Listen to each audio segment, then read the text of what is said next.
אהלן חברים, עכשיו 1:30 בלילה חזרתי מחתונה והחלטתי לא לוותר על וידאו למרות שאני ארוגה מעייפות ואיכשהו הצלחתי לנהוג הביתה, אני מתה לישון.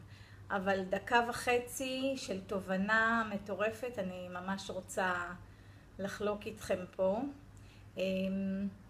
אני אספר לכם בקצרה. אחד מבני המשפחה שלי מתלונן, אוהב הרבה להתלונן, והוא אומר שכל הצרות באות אליו.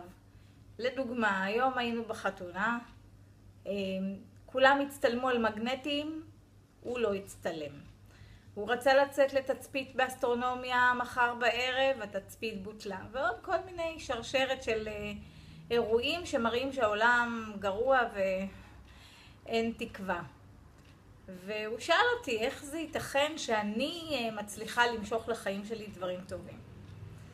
אז אמרתי לו את מה שאני אומרת להרבה אנשים, שגם לא מאלה שמתלוננים באופן קבוע כמוהו, להתמקד בטוב. לפעמים אנחנו לא רואים איזה דברים טובים יש לנו בחיים, כי הם נראים לנו טריוויאליים. כל דבר טריוויאלי כמו לנשום אוויר, אנחנו לא חושבים שאנחנו צריכים להגיד על זה תודה, וזה לא נכון, אנחנו צריכים להגיד תודה.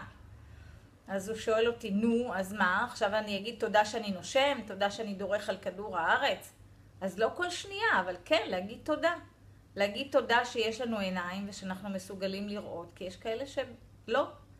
להגיד תודה על הדברים הטובים שיש, כי מה שמתמקדים בו גדל, זה חוק יקום. מה שמתמקדים בו גדל. ואם אני רוצה להוציא את הסדנה שלי, אני צריכה להתמקד בסדנה שלי. ואם אני רוצה נבחרת של חולמים מעשיים, אני צריכה להתמקד בזה. אם אנחנו נתמקד באין, האין יגדל. אז בואו נתמקד ביש, ונביא לנו ברכה ושמחה לשנה הבאה.